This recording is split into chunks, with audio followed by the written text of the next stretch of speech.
लेने का, तो आपको ऐसा लगेगा कि अंदर चल रहा है ना, स्वभाव बन जाएगा। और जिस दिन ऐसा स्वभाव बन जाए, समझ लो कि आज आपका जीवन श्रेष्ठ हो गया है, आपका कल्याण निश्चित हो गया है, आप पर मुरली मनोहर की असीम कृपा बरस चुकी है। भगवान सुखदेव जी के राजन परीक्षित,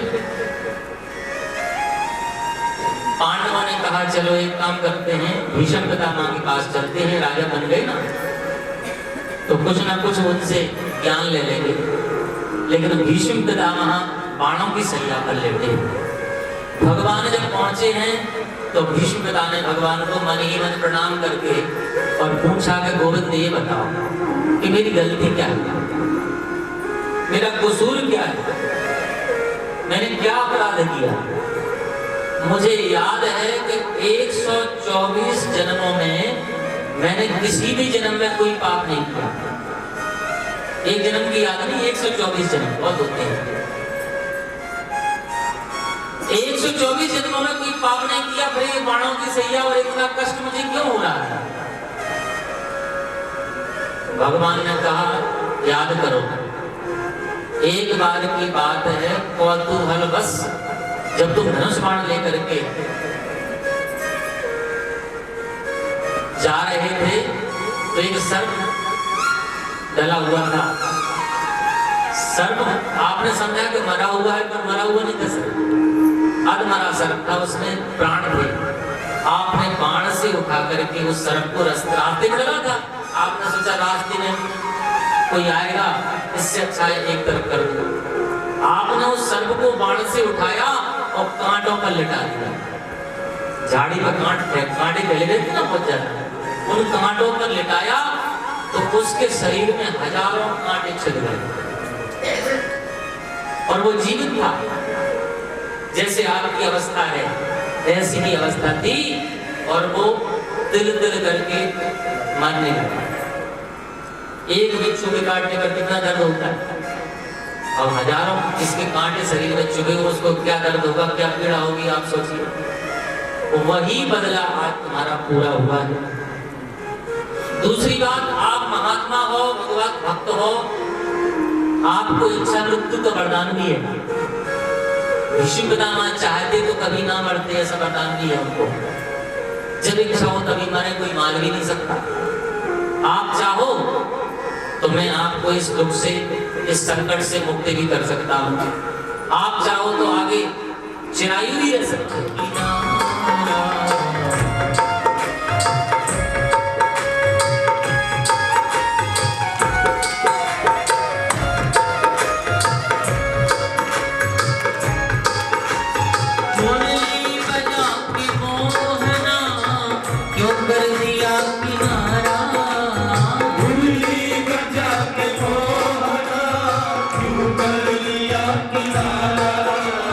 मुरली बजा के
बरस गया है।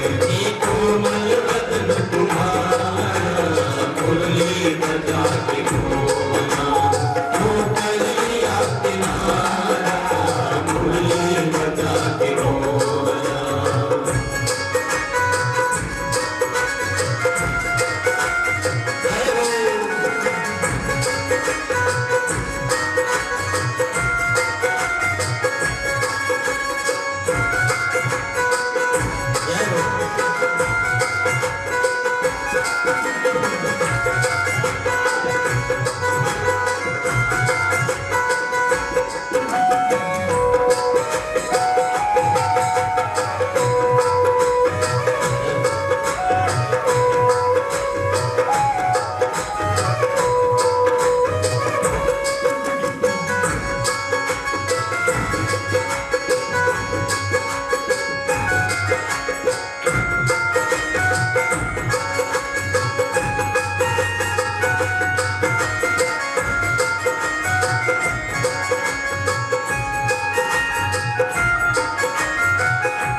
उसी सोने को मिटा के कभी कान पे बना लो, कभी हार बना लो, लेकिन सोना तो वही रहता है। जैसे सोना रूप बदल सकता है पर सोना नहीं बदलता, ऐसे भगवान रूप बदलते हैं पर भगवान नहीं बदलते हैं।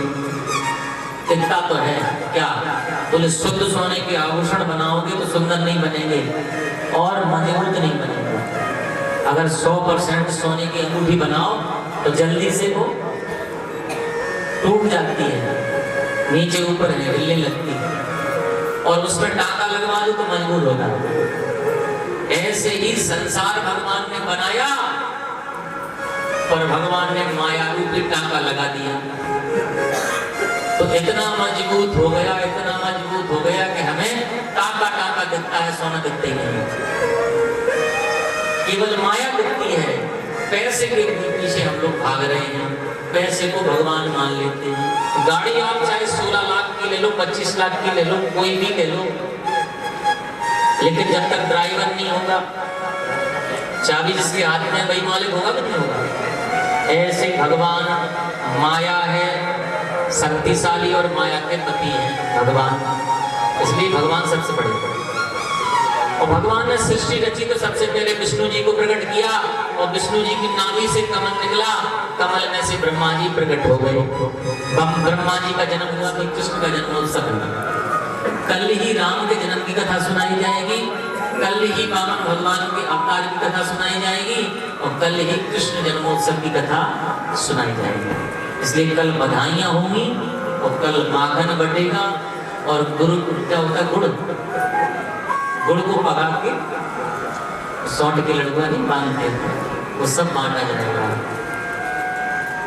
और बड़े धूमधाम से कल जन्मोत्सव मनाया जाएगा। सभी ठीक 2 बजे से पहले ही आए, कल आधे घंटे पहले कथा प्रारंभ कर दी जाएगी। कर्दम ऋषि ने सोचा कि मुझे तपस्या करते करते वर्षों बीत गए, मैं बूढ़ा हो गया हूँ, अगर मैंने पिताजी की बात मानी होती तो शादी हो जाती। फिर विचार आया कि अभी भी शादी हो सकती है, विवाह हो सकता है। फिर सोचने लगे मैं बूढ़ा हो चुका हूँ, मुझसे शादी कौन करेगा, कौन अपनी बेटी को देगा। सोचने लगे भगवान की तपस्या करेंगे तो नया शरीर मिल जाएगा। सुखदेव जी बोले राजन परीक्षित, कोई भक्ति पाने के लिए तपस्या करता है, कोई मुक्ति पाने के लिए तपस्या करता है, लेकिन आज कर्दम जी ने शादी हो जाए इसलिए तपस्या करी और भगवान प्रसन्न हो गए तो भगवान से वरदान मांग लिया कि हमारी शादी। अच्छा, भगवान ने भी कह दिया कि हमने तुम्हारी सगाई मनु महाराज की मजली बेटी से कर दी। ऋषि बोले हम शादी तो करेंगे, विवाह तो हम कर लेंगे, लेकिन हमारी एक शर्त है। भगवान ने कहा क्या शर्त है? बोले आपको हमारे घर में बेटा बन के आना पड़ेगा। भगवान ने चालू कर लो बात, बेटा बन के स्वयं आना पड़ेगा। लेकिन सुनो, कभी कभी ऐसा होता है, हमें लगता है कि गुरुजी ने आशीर्वाद दे दिया था कि जाओ तुम्हारा ऐसा काम हो जाएगा, और उससे उल्टा हो रहा है। ये तो ठहरे फक्कड़ नंबर 1 ऋषि एक कुटिया में रहते हैं और ऐसी पत्नी मिली जो राजघराने की बेटी है, राजा मनु की राजकुमारी। अब बताओ, महलों में पली बेचारी कुटिया में शादी हो के आ गई। लेकिन एक सहधर्मिणी का कर्तव्य होता है पति की सेवा करना, सेवा पूजा रक्षा करना। पति ने कहा मैं थोड़ा भजन कर लूं, तब तक तुम कुटिया की साफ सफाई करो। जैसे पति भजन में बैठे तो उन्हें तो पूर्व अभ्यास था भजन करने का, सो ऐसा भजन किया कि 40 साल तक आसन लगा के बैठ गए। अब बताओ, ये नई नई बहू आई हो, दुल्हन आई हो, हाथों में मेहंदी लगी हो, शादी हो के आई हो और पति भजन करने बैठ जाए, पत्नी क्या सोचेगी? लेकिन एक सहधर्मिणी का, एक पत्नी का पति के प्रति कर्तव्य होता है कि उसका साथ दे, क्योंकि शादी के बाद, विवाह के बाद में पत्नी का असली घर उसका पति का घर होता है। 40 साल तक सेवा करी, 40 साल के बाद में, 40 वर्ष के बाद में समाधि खुली। महाराज बोले देवी तुम कौन हो? बोले हम, याद करो हम कौन है। बोले पहचान में नहीं आ रही, क्योंकि 40 साल बाद सुंदर जो केस थे वो मटमैले हो गए, जटाओं बदल गए। सुंदर जो कपड़े पहने हुए थे वो मटमैले हो गए, फट गए, और शरीर भी थोड़ा दुबला पतला हो गया, तो समझ नहीं पा रहे महाराज। महाराज ने कहा देवी तुम बताओ कौन हो? बोले तुम दूल्हा बन के गए थे, याद करो, मैं वही अभागी देवहूति हूँ। महाराज जी ने देख करके अचंबा किया और प्रसन्न हो गए। कहते हैं तुष्टो अहम तव मान विमानताय शुश्रूषया परमया परया च भक्त्या। हे देवी हम तुम्हारी सेवा से, पतिव्रत धर्म से, सेवा शुश्रूषया से परम प्रसन्न है, वरदान मांगो क्या चाहिए। देवी जी डुबकी लगा के निकले तो माता जी हो गई 16 वर्ष की और कर्दम जी हो गए 22-21 वर्ष के। दोनों नवयौवन संपन्न हो गए और इनके घर में लड़का तो हुआ नहीं, लड़का की जगह 9 बेटियां हो गई। एक दिन करदम जी बोले भगवान ने तो कहा था बेटा बन के आएंगे, ये बेटियां कहां से आ गई? अब एक काम करो, हम तो भजन करने चले। देवी जी ने पैर पकड़ लिया, कहा स्वामी तो भजन नहीं कर सकते, क्योंकि जिनके घर में 10-10 बेटियां हुई, बताओ भजन कर सकता है? बेटियों का भार पिता के ऊपर होता है। जब तक बेटियों की शादी ना हो जाए तब तक भजन करने मत जाना। और याद करो भगवान ने कहा था कि आएंगे तो वो पुत्र बन के जरूर आएंगे। तब 10वीं 9 बेटियां हो गई और 10वीं संतान के रूप में भगवान कपिल का प्रादुर्भाव हुआ। भगवान कपिल ज्ञान की मूर्ति है। बोलो कपिल भगवान की। भगवान का अवतार होता है तो देवता लोग दर्शनों के लिए जरूर आते हैं। ब्रह्मा जी आए, ब्रह्मा ने जो संकल्प से पैदा करे थे 10 ऋषि, उनको लेके आए और उनकी शादी उन 9 बेटियों से कर दी। मरीचि ऋषि की कला नाम की कन्या से शादी हो गई। अत्रि ऋषि की अनसुईया नाम की कन्या से शादी हो गई। अंगरा की श्रद्धा से, पुलस्त्य की हविर्भू से, पुलह की गति से, क्रतु की क्रिया से, भृगु की ख्याति से और वशिष्ठ जी की अरुंधति से शादी करी। नारद जी महाराज बचपन से घुमक्कड़ हैं, घूमते रहते, एक जगह ठहरते नहीं है, इसलिए 9 भैया की शादी हो गई और खुद कुंवारे रह गए। अगर साथ में होते तो नारद जी का भी शादी हो जाती। मन जिनका बस में नहीं होता, जिनका भोजन, जिनका खान पान ठीक नहीं है, उनका मन बस में नहीं होता, क्योंकि भजन हो ही नहीं, तामस देह। तामसी भोजन करोगे तो भजन नहीं होगा, संसार में मन लगेगा, परमात्मा में नहीं लगेगा। जब भी पूजा करने बैठोगे तब बच्चों की याद आएगी, पोते की याद आएगी, घर में ये काम डला है, वो काम डला है, पूजा में मन नहीं लगेगा। चीजें मत खाना, सनातन धर्म के लिए वर्जित है, क्योंकि जिन चीजों का भगवान को भोग नहीं लगता उनको अपनी रसोई में रखना भी अपराध है। किन किन चीजों का भोग लगता है?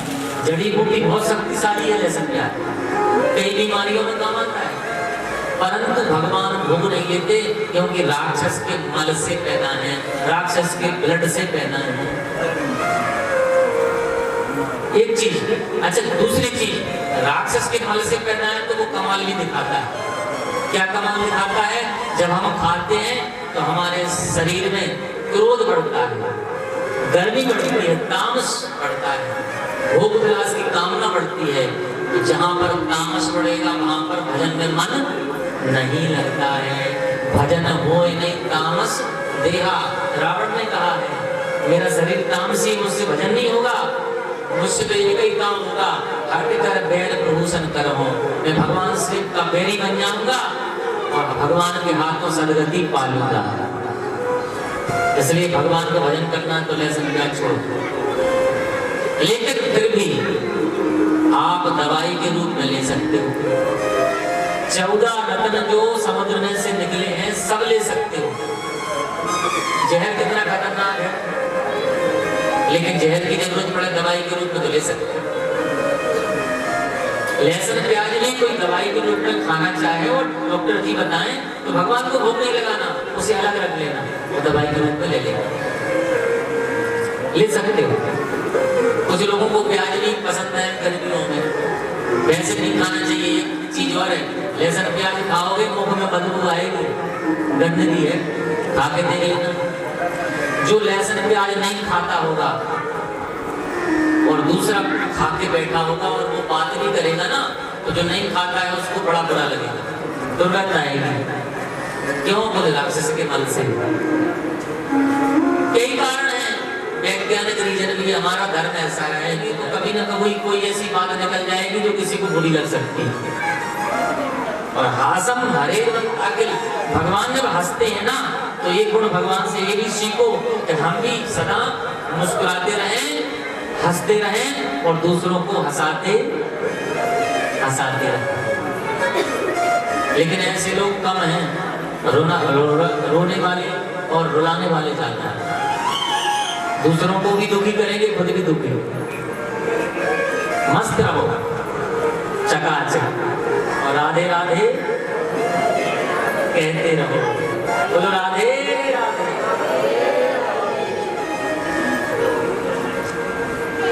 एक और अच्छी चीज बताई कि जो लोग चाहते हैं कि पैसा कम लगे और पूजा ज्यादा हो जाए, भगवान की सेवा पूरी हो जाए और पूजा में पैसा लगे नहीं, कितने लोग हैं जो चाहते हैं कि रुपया एक ना लगे और पूजा पूरी हो जाए? कितने लोग हैं? खड़े करो। पैसा एक ना लगे और पूजा का फल पूरा मिले, ऐसा भी बताया है कपिल भगवान। वो है मानसिक पूजा।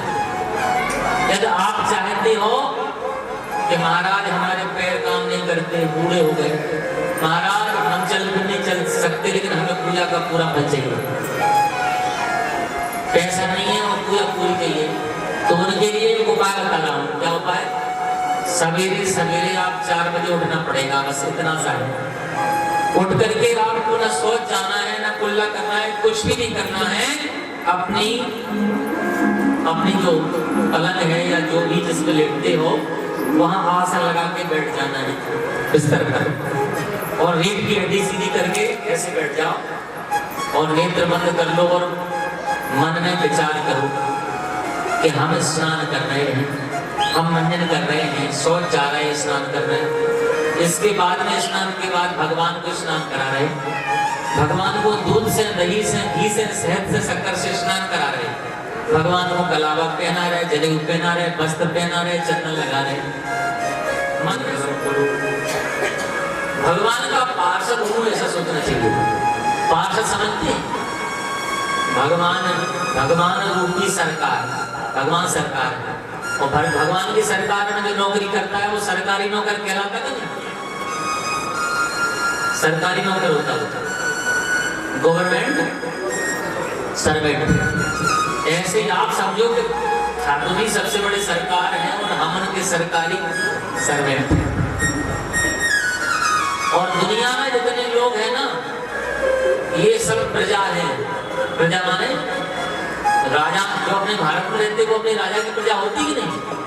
तो सब में भगवान को देखो, क्योंकि सबको भगवान ने ही प्रकट किया है।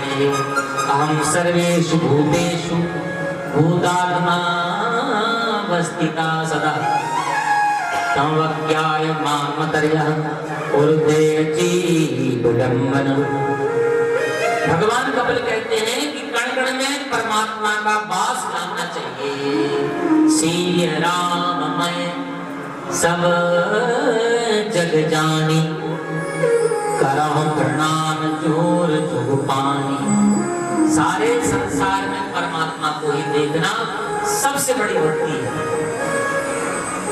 एक नाथ जी संत हुए हैं, एक नाथ जी ऐसे संत हुए हैं जिन्होंने प्रतिज्ञा करी कि मुझे रामेश्वरम जल चढ़ाना है। एक नाथ जी ने क्या किया, गंगोत्री से जल भरा और भगवान शंकर के लिए जल चढ़ाने चले गए। जैसे ही चलते चलते 6 महीने बीते, पैदल चलेंगे तो हालत खराब हो जाती है। हालत खराब हो गई, पैर सूजन आ गई, चरणों में कांटे भी लग गए, गर्मी पड़ी है, बहुत धूप खड़ी है। देखा तो गंगोत्री से गंगा जी का जो कमंडल जल था 1 मिनट में कोई विचार नहीं किया। जो जल रामेश्वर भगवान पे चढ़ाना था वही जल गदा के सामने रख दिया, गधे ने वो पूरा जल पी लिया और उस गधे में से भगवान शंकर प्रकट हो गए। बोलो शंकर भगवान। शंकर भगवान ने कहा, एक नाथ तुमने मेरे स्वरूप को जान लिया, कण कण में मैं ही हूँ।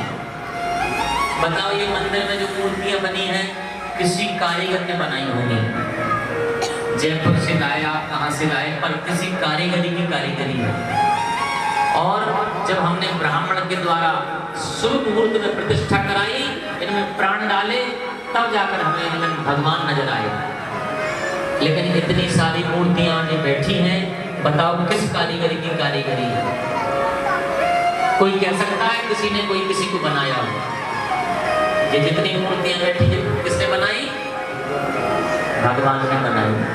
और हम लोग क्या करते हैं? हम भगवान की तो पूजा करते हैं, पर जिन मूर्तियों को भगवान ने बनाया है, इन मूर्तियों को हम धोखा देते हैं, इनसे झूठ बोलते हैं, इनके साथ छल करते हैं, कपट करते हैं, और फिर कहते हैं ओम जय जगदीश हरे, तेरा तुझको अर्पण, क्या राग है मेरा? बताओ भगवान क्या भांग खा के बैठे हैं? भगवान ने कोई नशा किया है जो आपकी बात को नहीं समझते? हमें किसी से कोई धोखा नहीं करना है, ये संकल्प लेके जाना है। हमें अपने काम बनाने के लिए दूसरों का छल कपट नहीं करना है।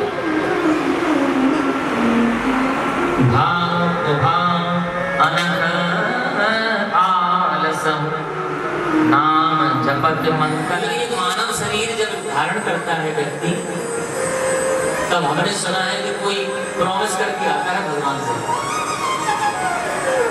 याद करो, मैंने कल बताया था, जब जीवात्मा 7 महीने का हो जाता है, पेट में पूरा बच्चा बन जाता है, तो एक बार भगवान दर्शन देने आते हैं। गरुड़ पुराण में लिखा है, भगवान 4 बजाए लेके जब दर्शन देते हैं, भगवान के दर्शन करके उसको अगले पिछले कई जन्मों की याद आ जाती है, और तब वो भगवान से क्षमा मांगता है, कांपने लगता है, प्रभु हमसे बड़ी गलतियां हो गई हैं, अब एक तो काम हमारा कर दो। भगवान कहते क्या? बोले आप हमें मैया के पेट में से बाहर निकाल दो। कैसे झिल्ली में लिपटा रहता है, कैसा कुटैया बन के, हाथ भी बंधे, पैर भी बंधे, उल्टा लटका, बड़ी पीड़ा हो रही है। माता जी अगर कोई मिर्ची वाली सब्जी खाए, रसोई घर में सब्जी बनाने के बाद में जो आटा है ना, आटा उसको छानती हैं आप लोग? कैसे बना लेते हैं? छानती हैं। जैसे आटा को छानेगी तो नीचे आटा रह जाएगा, ऊपर पुकली आ जाएगी। तो आटा की चोटी होती है ऊपर, उस चोटी में से थोड़ा सा आटा निकाल करके रख लेना। क्यों? बोले चींटियों, जहाँ चींटियां हो वहां डाल देना। पीपल पे रहती चींटियां कहीं ना कहीं, वहां डाल दो। एक प्रकार का यज्ञ हो जाएगा। आटा को बनाती है ना, पानी डाल के मारती है, तो आटा में से 5 गोलियां बना लो, 7 गोलियां बना लो, क्योंकि 7 दिन में पाप होते हैं। आटा की 7 गोलियां बना के रख लो। जब भी आप कहीं नदी के किनारे जाओ तो उन गोलियों को नदी में डाल दो। मछली खा लेंगी, जल के जीव खा लेंगी, तो 2 प्रकार के यज्ञ हो जाएंगे। तीसरा क्या करना है माताओं को? पहली रोटी गाय के लिए निकालना है। पहली रोटी गाय को निकालोगे तो 3 प्रकार के यज्ञ हो जाएंगे। चौथा क्या है? चौथी रोटी कन्या को निकालो। एक कन्या ऐसी नियुक्त करो जो रोज आपकी रोटी खाए, उसकी पूजा करो, किया करो। छोटी कन्या जो कन्या होती है, एक रोटी कन्या को दे दो तो 4 प्रकार का यज्ञ हो जाएगा। 5वां यज्ञ, तीसरी रोटी निकालो, तो तीसरी रोटी में घी लगा के, शक्कर लगा के अग्नि को समर्पित कर दो, तो भगवान उसका प्रसाद ले लेंगे। तो 5 प्रकार के यज्ञ आपके बिना कारण अनायास ही हो जाएंगे। करोगी 5 यज्ञ? महाराज जी अग्नि नहीं है, गैस है, गैस। अरे गैस पे छोटे छोटे 3 गिलास रख के जला सकते हैं, अग्नि घी लगा कर। भगवान को बाकी न होगी जो आदत तुम्हारी, बाकी न होगी जो आदत तुम्हारी, बाकी न होगी जो आदत तुम्हारी, बाकी न होगी जो आदत तुम्हारी,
सभी लोग जैसे हम कृष्ण जन्माष्टमी मनाते हैं उसी प्रकार से मनाएंगे। सभी मिलजुल करके अपने अपने घरों से वस्त्र आभूषण जो भी भगवान श्री कृष्ण के जन्मोत्सव में आपको भेंट करना है वो लेकर ले आएंगे। दूसरी विशेष सूचना, कल 26 तारीख है, सभी को याद होगी।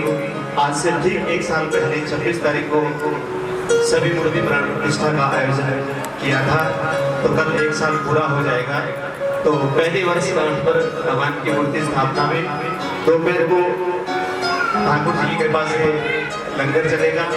रात्रि को माता रानी की चौकी होगी 8 से लेकर 10 बजे। दिन में कथा चलेगी, रात्रि को चौकी होगी, क्योंकि हमें सभी प्रोग्राम एक साथ में मनाने हैं। सभी माताएं बहनें और भाई बंधु रात्रि को भी कल 8 से 10 आएंगे। दूसरी विशेष सूचना, जिन जिन भक्तों ने भगवान की सेवा की उनके कुछ मैं नाम अनाउंस करना चाहता हूँ। वैसे तो सभी ने लगभग मना किया, वैसे तो बहुत से भाइयों ने मना किया कि पंडित जी नाम नहीं लेना हमारा, लेकिन कुछ मजबूरियाँ होती हैं। मजबूरियाँ ये होती है कि जब तक हम किसी की हाजिरी भगवान के चरणों में नहीं लगाएंगे तब तक अगले को लगता है कि हमारी सेवा लगी या नहीं लगी। क्योंकि भगवान श्री लक्ष्मी नारायण के मंदिर में दिया गया एक एक रुपया भगवान की ही सेवा में जाता है। यहाँ कोई ऐसा प्रश्न नहीं बना कि वो अलग कोई काम करे, हर एक रुपया भगवान की सेवा में जाता है। 12 सालों से आप देख भी रहे हैं कि आपने जितना पैसा दिया भगवान की सेवा में लग रहा है, ये प्रत्यक्ष है। बहाना कोई भी हो, माध्यम कोई भी हो, चाहे जागरण हो, श्रीमद् भागवत कथा हो, चौकी हो, जन्माष्टमी हो, शिवरात्रि हो, उसमें बचे हुए एक एक रुपया भगवान की सेवा में ही जाता है। तो इस बार सुनील कुमार जोशी यूएसए से, पुत्र श्री सुधीरपाल जोशी, उन्होंने भगवान के भागवत कथा में भेंट किया 5100 रुपया।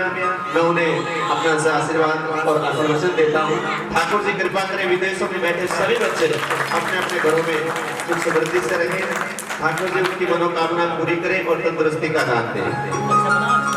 जब हमने शोभा यात्रा निकाली तो डीजे लगा था, गोपी डीजे साउंड का, उनकी तरफ से भी 1000 रुपया भागवत भगवान को भेंट किया। मैं उनका बहुत बहुत शुक्रगुजार हूँ। नीलम दत्त जी जो कि हमारे बहुत अच्छे सिंगर भी हैं, हमारे मित्र भी हैं, वो आते हैं हमारे बीच में और शोभा यात्रा में उन्होंने बहुत सेवा की भजनों की। तो नीलम दत्त जी ने भी 1100 रुपया श्री भागवत भगवान को भेंट किया। उनका बहुत बहुत धन्यवाद करता हूँ। को योगेश शर्मा 1101 रुपया भागवत भगवान को भेंट किया। मैं उनका बहुत बहुत स्वागत करता हूँ। जसवंत लाल जी मुनीम जी, उनके पुत्र रवि कुमार जी शर्मा ने 1000 रुपया भागवत भगवान को भेंट किया। मैं उनका बहुत बहुत स्वागत करता हूँ। प्रवीण कुमार जी शर्मा प्रॉपर्टी डीलर, उन्होंने भी 1100 रुपया भागवत भगवान को भेंट किया। मैं उनका बहुत बहुत स्वागत करता हूँ। मास्टर श्री मोतीलाल जी, उन्होंने भी 1100 रुपया भागवत भगवान को भेंट किया। मैं उनका बहुत बहुत स्वागत करता हूँ। 500 रुपया हमें डॉक्टर लांडे जी, उन्होंने 500 रुपया भागवत भगवान को भेंट किया। मैं उनका बहुत बहुत स्वागत करता हूँ। विकास शर्मा और रोहित शर्मा जो हमारे बीच में बैठे हैं, उनका 3100 रुपये से भागवत भगवान को उन्होंने समर्पित किया। मैं उनका बहुत बहुत स्वागत करता हूँ। डॉक्टर राजकुमार जी शर्मा, जिन्होंने 5100 रुपया भागवत भगवान को भेंट किया। मैं उनका बहुत बहुत स्वागत करता हूँ। रोहित जोशी यूएसए, पुत्र श्री संजय कुमार जोशी, उन्होंने भी 5100 रुपया भागवत भगवान को भेंट किया। मैं उनको बहुत बहुत आशीर्वाद प्रदान करता हूँ। सुरेंद्र कुमार जी शर्मा सिंधा जी, जो हमारे इलेक्ट्रिशियन है, हमारे पास ये वो जो बिजली का भी पूरी सेवा, मंदिर की बिजली की जो भी सेवा होती है, तो आजीवन उन्होंने पूरी करने का वादा किया है और वो करते रहते हैं। और उन्होंने नगद सेवा दी 1100 रुपया। मैं उनको बहुत बहुत आशीर्वाद प्रदान करता हूँ। बोलिए भागवत भगवान की जय। जय जय श्री राम।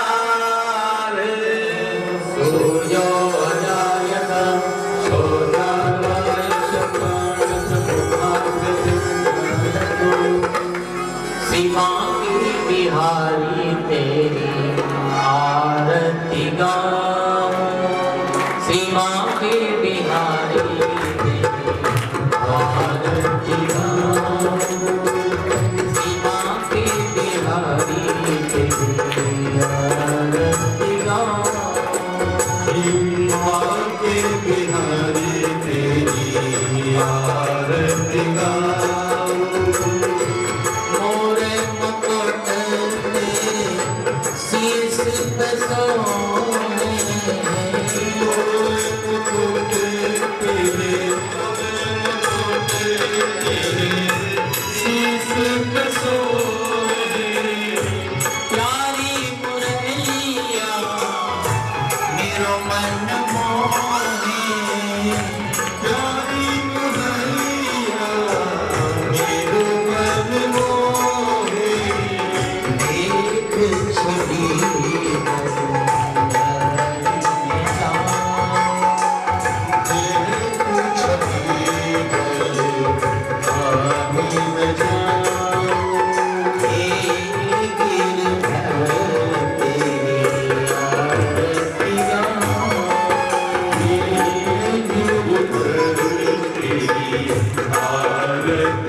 चरणों से निकली है गंगा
श्री हरिदास के प्यारे तुम हो, श्री हरिदास के प्यारे तुम हो, मेरे मोहन जीवन धन हो, मेरे मोहन जीवन धन हो, बारी बारी तेरा दर्शन पाऊं, बारी बारी तेरा दर्शन पाऊं, श्री हरिदास के प्यारे तुम हो, श्री हरिदास के प्यारे तुम हो, मेरे मोहन